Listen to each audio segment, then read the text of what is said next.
Saab, kunagine Rootsi väikeautotootja, pankrotist on möödas tänaseks veidi üle 10 aasta juba, ehk neid autosid enam poest uueni ei saa. Mis asi see on? See on Saab 9000, ehk siis kunagine Saabi lipulaev, ehk siuke luksusauto segment. Saab tõi kunagi väga ägedaid pisikesi mudeleid nagu 900 ja need olid tuntud eelkõige oma ägeda disaini ja siukse põneva disaini ja turbomootorite poolest. Aga mingi hetk vaatas Saab, et Volvo läheb kuidagi jube hästi seal teispool lompi. Müüvad siin Ameerikas autosi ja teenivad raha sellega ja päris hästi. Seega oleks vaja ka sellist luksuslikumat ja suuremat autot, mida siis sinna jänkidele müüa. Paraku endal neil nii palju raha polnud, et täiesti uut platvormi välja arendada. Seega pidid hakkama otsima nii-öelda koostööpartnerit. Volvo muidugi eriti vedu ei võtnud, seega tuli vaadata pisut mujale. Aga õnneks lõpuks itaallased olid natuke seda meelt, et võiks ju midagi koos teha. Ehk siis Saab läks Fiati kontserni juurde. Lancial oli midagi vaja, Fiatil endal oli midagi vaja. Aga nagu päris hästi saadud see asja jooksma, kuniks paati hüppas ka veel Alfa Romeo, sest nendel polnud ka suurt sedaani. Seega arendati 4 peale välja uus platvorm, ehk siis platvormi nimeks saigi Type 4. Sellel baseeruvad sellised mudelid nagu Fiat Croma, Lancia Thema ja Alfa Romeo 164 ning lisaks siis muidugi see Saab 9000. Miks nad alguses hästi käima seda asja saanud? Saabil oli ju fantaasia Ameerikasse minna, mis tähendas seda, et see auto pidi vastama kõikidele Ameerika turvanõuetele. Fiatil seda huvi polnud, sest et nad olid vahepeal Ameerikasse proovinud müüa ja teha ja tulid seal sava jalga vahelt tagasi, ehk et nemad sinna rohkem ei soovinud minna. Aga ikkagi kuidagi lõpuks saadi asi veerema. Mis tähendas muidugi seda, et Saab pidi ulatuslikult seda platvormi ja kere ümber tegema, et see vastaks Ameerika turvalisuse nõuetele. Ja kuigi põhi ja kõik on sama, siis tegelikult nii-öelda vahetatavaid juppe nende 4 erineva mudeli vahel on vist ainult 7. Ehk siis tükid külge ei sobi. Saabi uksed on oluliselt paksemad, need on turvatalad ja värgid sees, mis Ameerika turul nõutud oli. Ja muidugi ka nina esiosa sai päris põhjalikult ümber tehtud. Saab läks ainult oma mootorite peale välja. Fiati ja see kõik kontserni looming ei nende enda kasutada. Ja kui ilmselt siuke luksussegmendi või siuke executive klassis on sedaankere tüüp on nagu ikka teema, siis Saab arvas, et tegelikult siuke luukpära sobiks ka väga hästi. Seega tehti siuke luukpärana. Algselt oligi ta siis luukpärana 2 turbomootoriga ja manual käigukastiga. Muidugi luukpära nagu need kõrged härrad ja bossid väga osta ei tahtnud, siis 88. aastal lisandus valikusse ka sedaan. See sai tähise siis CD ehk siis Corp Diplomatique. See aitas muidugi müüginumbrid hoida, paraku ta väga palju neid ei kasvatanud. Aga ühesõnaga nüüd oli siis nagu 2 kere versiooni, luukpära, sedaan. Ja et need erista siis luukpära sai endale alguses lisanime CC, mis tähendas siis kombi coupé. 91 aastal siis luukpära sai päris põhjaliku siukse remake'i või facelifti ja ühtisega uue tähise, mis tähendab siis 9000 CS ehk siis kombi sedan. Kusjuures paralleelselt ei tootmisse ka veel CC alguses, ehk siis seda müüdi entry leveli pillina. Vähemalt Ameerikasse nii oli. Kogu see faceliftindus käiski tegelikult neil kuidagi siuke sammu kaupa, mis on natuke kummaline. Ehk siis kui tuli välja sedaan oli väits juba moodsamate tulede ja iluvõrede asjadega. Siis paar aastat hiljem sai luukpära endale samasuguse näo ette. Ja siis veel aasta hiljem see luukpära muidugi sai täiesti uue välimuse. Ehk siis esituled läksid kitsamaks algse suure asemel ja tagatuled muutusid ka päris palju. Siis Saab 9000 esitleti aastal 84, 85 läks tootmisse ja toodeti ühte ropsu välja kuni 1998 aastani. Tegelikult 97 tuli juba asenduspill ehk siis Saab 95 ja neid mõnda aega toodeti veel paralleelselt ja müüdi paralleelselt. Ja kokku tehti üle 500,000 Saab 9000. Tänaseks on neid muidugi päris vähe järgi jäänud. See konkreetne auto, millega mina sõidan, on aastast 1994, mis tänaseks 31 aastas vana juba. Sellepärast võib-olla neid polegi eriti palju järgi enam. Ja kui ma selle auto enda soetasin, siis ma tegelikult veidi pelgasin, sest ta on päris vana juba. See on nagu autode mõttes nagu Anu Saagim, et näeb veel okei välja, aga ta on ikkagi 62. Et peab mõtlema, et kas ikka on vahva sõita, aga ei, üllatavalt mõnus on, ta on mugav. ta on, ütleme, see juhitavus on küllaltki konkreetne, vetrustus on pehme, istmed on ülimõnusad ja siin on veluur peal lausa, mis on tänaseks kadunud materjal autondusest. Veluuri pluss on see, et ta ei kulu nagu ajaga läbi ja ta on siuke pehme, mõnus ja soe, talvel eriti hea. Minu hirm oligi see, et terve talv sellega sõita, äkki on kohutav, võin öelda, et ei ole, päris mõnus on tegelikult.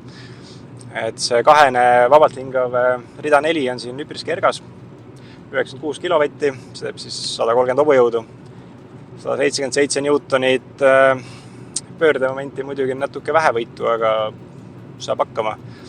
Tippkiirus 200 km tunnis, kiirendus 0-100-ni, 11,5 sekundit. See on tegelikult tänapäeva mõttes kalender. Kuigi need turbokad, need omal ajal ikkagi olid käredad pillid ja ikka tegid seal alla 8 ja niimoodi. Aga nüüd üldse mootorite peale minna, siis kui alguses see auto välja tuli 85. aastal, siis sai ainult siia 2-liitrist turbomootorit. Aasta hiljem sai seda vabalt hingavana, nagu sellelgi on. Ja aastal 1990 tuli siia 2,3-liitrine vabalt hingav mootor, rida 4. 91 pandi see turboga peale, et oleks särtsu rohkem. Nende kõikide mootorite võimsused varieeruvad päris palju. Neist kõige püssim siis variant on 2,3-liitrise mootoriga saab 9000 aero. Sellel on manuaalkäigukastiga lausa 165 kilovatti ja siis automaadi peal seda tõmmati maha natuke 147 kilovatti peale. On ikkagi palju jäge. Ja eks need aerod ongi siin ühed popimad ja hinnatumad versioonid. Aga kuna mingi hetk saab, läks ju General Motorsi kätte, siis toodi valikusse juurde ka 3-liitrine V6 bensukas. Sellel on 154 kilovatti ja Saabi entusiastid seda mootorit pigem ei soovi, ei taha. Sest nendel rida 4 mootoritel, nendel on kuidagi sükest iseloomu ja särtsu ja nad on kuidagi süksed teravamad ja äkilisemad, siis 3-ne V6 on süke nagu näh. Aga diiselmootoreid sellele aparaadile üldse ei pakutud. Ja kas üldse luksusautol peakski diiselmootorid olema? No ikka peavad eestlane, tahab ikka diislit saada. Ja kuskil mujal on veel neid inimesi, kes arvavad, et ikkagi võiks ju diisliga kõik ringi kupatada, et oleks öko. No kuidas mina selle autoni jõudsin? Mul oli ju see projekt, kus ma tahtsin teha ühest põlenud Jaguarist kasvatada siis uue kabrioleti endale, ehk siis 1150 euro pealt siis nagu siuke 30-tonnine pill osta. See projekt ei lennanud. Eelmises klipis veits rääkisin lahti ka, et mis seal kõik nässu läks ja pahasti läks. Aga ühesõnaga selle auto ma sain vahetuskaubana ja täpselt veel eelmise aasta viimasel päeval. Mul olid külalised kohe tulemas, tegid seal salatit, värki, särki, hakkisid, möllasid, koristasid ja savastasin, et oi, mul on tervitusnapsu üks element puudu. Ütlesin prouale, et ma käin käbe poes ära. Jõudsin tagasi koju, sain küsis, et kuule, kus sa nii kaua sinna poodi jäid? Siis pidin nagu kogemat välja lobisema, et ega ma sealt ainult napsi osta, et ostsin sealt ühe Saabi ka sealt poeparklast. See oli muidugi varasemalt üks kokku lepitud kohtumine. Olingi enne üle vaatamas, mõlemal osapoolel sobis. Pull oli veel see, et ma ju vahetsin ta Hyundai Sonata vastu, mis oli meeletult igav auto. Töötas, sõitis okei, aga no meeletult igav. Ja sellel Hyundai oli siuke pull, et aeg-ajalt oma EGR-i või DPF-i kippus tühjendama või läbi põletama, et nagu nad ikka teevad. Aga selle käigus tuli tagant nagu meeletult sinist tossu, nagu põletaks autoõli. Ja loomulikult siis, kui sa vahetama sõidad, siis hakkab ta seda DPF-i põletama. Mis näed, siuke suitsupilv oli taga, et mõtlesin, et kohale siin jõuan, siis teine tüüp ütleb mulle kohe, et kuule, et selle Hyundaiga võid minna sinna samma, kus sa tulid, et ma seda pilli küll ei taha. Õnneks muidugi vahetult enne kohale jõudmist see põletamise protsess sai läbi ja toss oli kadunud. Aga ümber see autos vahetatud. See oli äge veel, et ostes mul oli ainult, sain sellele ühe võtme kaasa, et sellel eelmisel omanikul teist võtit lihtsalt ei olnud ja nendel vanadel autodel need teised võtmed kipuvad suht tihti ära kaduma. Siis kui ma olin pildid pannud Facebooki sellest autost, et nüüd mul on siuke aparaat, siis tuli üks kiri, et kuule, et olin üle-eelmine omanik, et mul on see üks teine võti üle, kui sa soovid. Muidugi soovin. Nüüd mul on veel 2 võtit. See on sükse auto juures juba päris hea argument, kus on 31 aastat vana auto ja 2 võtit. Aga kuidas elu temaga on? No, mul väga tihti pole veel sõita. Mõned korrad näos ikkagi sõidan autoga ja senimaani iga kord olen ikka nautinud seda. Okei, paar viperust on olnud. Nimelt üks oli vaja minna kuskile ja pult ei tee kesklukku lahti enam. mis seal ikka, ajasin küla pealt siis akulaadi välja, laadisin ilusti trepikojas üldelektri pealt seal aku täis, üldelektri pealt on hea laadida. Ja pole töötab jälle, aga miks ta tühjaks läks? Nimelt on keegi see pannud mingisuguse aftermarket raadio sisse.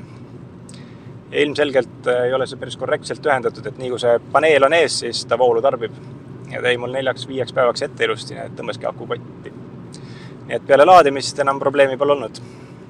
Ja üks teine asi, mis oli veel, poiss lükkas ukse ilge paugu kinni ja siis kõrvalistuja peegliklaas õigemini kukkus nagu seal rippuma alla ära. Õnneks on need soojendusega peeglid, uhke värk. Ja siis tõi selle juhtme otsa rippuma. Üritasin tagasi panna kohe algusega tulutult kinni ta jäänud. Ma ei tea, mõtlesin, proovin hiljem, sõidadki mööda linna ringi, peegelkõrid lapendab enne, proovid mitte järske kurre võtta, mitte järsust kiirendada, et see nagu küljest ära tuleks ja pärast, kus sa leiad need küljeklaasid või küljepeegliklaasid. Ühesõnaga, ma ei saanudki seda kinni, proovisin veel mitu korda ja lootusetu. Aga kui oled ise loll, siis YouTube aitab. Ja selgus, et tegelikult see peegliklaasi tagaspanek oli imelihtne.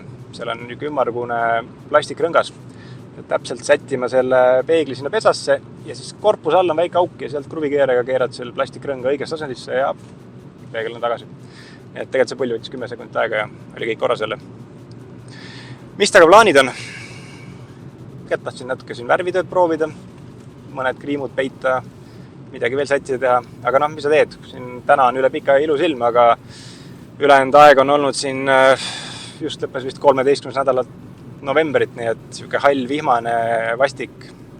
Et sisuliselt ma olen ikkagi 1,5 kuud talveunes olnud või 2,5 kuud lausa isegi. Nii et pole midagi väga jõud teha.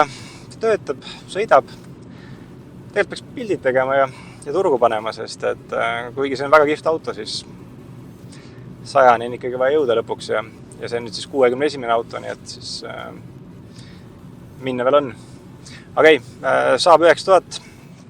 Ületas minu ootusi päris tugevalt. Ma ei arvanud tast midagi, sest et kuigi ma olin väga palju kiidusõnu kuulnud, et kõik, kellel on olnud, need ütlevad, et nii äge asi ja kunagi võiks veel elus olla ja tollel ajal midagi paremat ja ägedamat üldse ei olnudki olemas, aga peab tõdema, et tõesti on äge auto, näeb kihvt välja ja sõita on ka väga okei. Isegi natuke ütleks, et lõbus. Kuigi, jah, siin võiks turbomootor olla. Kokkuvõttes ma olen selle vahetusega üli rahul. Tõenäoliselt ma hinnas hävisin, sest see Hyundai, ma arvan, maksis natuke rohkem. Aga tõesti tahtsin Hyundaiga sõita ja ma olen väga rahul, et saab 9000 sai võetud, sest see on äge auto.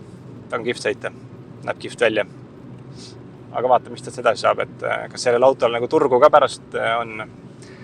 Praegu, ütleme, see aeg on väga kahtlane, et siin enne kevad, et see ära läheb, ma ei usu. Ja kui lähegi, täitsa suva, sest et ma olen nõus hea meelega sellega veel natuke aega edasi laskma.